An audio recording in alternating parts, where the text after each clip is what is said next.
Programme में एक बार फिर खुश आमदीद। हम बात कर रहे हैं जी गवर्नर पंजाब सरदार सलीम हैदर साहब की। पीपल्स पार्टी के मुख्तलिफ रहनुमा वक्तन फ़वक्तन तनकीद कर रहे हैं और वो तनकीद कर रहे हैं नून लीग पर। हालांकि हुकूमत में ज़ाहिर मौजूद है पाकिस्तान पीपल्स पार्टी, उसके बावजूद भी अब लगता ये है कि शायद अब बहुत ज़्यादा लंबी है तो हुकूमत चलती नज़र नहीं आ रही, या पाकिस्तान पीपल्स पार्टी ने कुछ और सोच लिया है। लेकिन जो बातें की गई हैं, ख़ास तौर पर उन्होंने कहा है कि हुकूमत का इत्तेहादी होना हमारी मजबूरी है और नून लीग से पीपल्स पार्टी को चाय बिस्किट के सिवा कुछ नहीं मिला। पीपल्स पार्टी ने मुल्क के लिए कुर्बानियाँ दी हैं और नून लीग की हुकूमत का हिस्सा बनी। हुकूमत के साथ 2 बार तहरीरी माहिदा हो चुका है। नून लीग ने माहिदे पर अमल दरामद नहीं किया।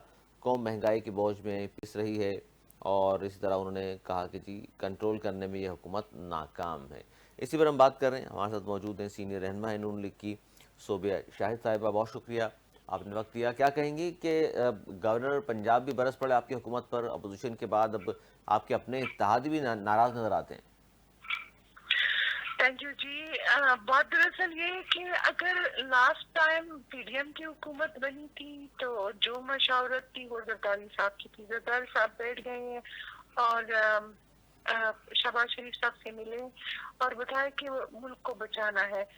मुल्क रहेगा तो पार्टी पार्टी खेलेंगे और सियासत करेंगे। दूसरी नहीं बात, तो आपको उस पता है जो वक्त भी मलबा था हमारे सर पे आ गया, सोबिया लेकिन साहिबा, जो मशवरा था और जो प्लानिंग थी वो जरदारी की थी। और व्हाटएवर सोबिया जो साहिबा भी है, सुन तो लें, हमारी पार्टी ने ये कुर्बानी दे दी। और सुन तो लीजिए। बहुत ही डूबा हुआ मुल्क जिस मसलों के शिकार था, सुनिए सुनिए, सवाल पीटीआई तो सुन और लें, इमरान खान की गलत गलत डिसीजन सवाल तो मुल्क सुन को लें। संभाल लिया।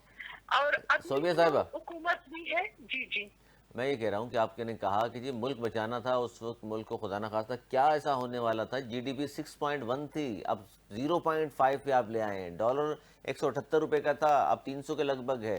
पेट्रोल 150 का था, अब 300 के लगभग है। तो क्या होने वाला था ऐसा जिसकी वजह से आपने मुल्क बचा लिया और 150 वाला जो डॉलर था 300 पहुँचा दिया। 6.1 जीडीपी थी, 0.5 पे आप ले देखिए आए, तो ये बचा लिया या जो डबो दिया?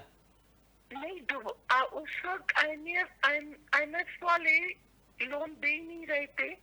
और जो वादे इमरान खान ने जो रिटर्न उनके साथ किए थे, ये जो आप कह रहे हैं ना कि डॉलर इसमें था और इसमें जा रहा था, वो उसने पहले से ये सारे एग्रीमेंट आईएमएफ वालों के साथ और बाहर वालों के साथ और सऊदी अरब के साथ सबके साथ ये किए थे।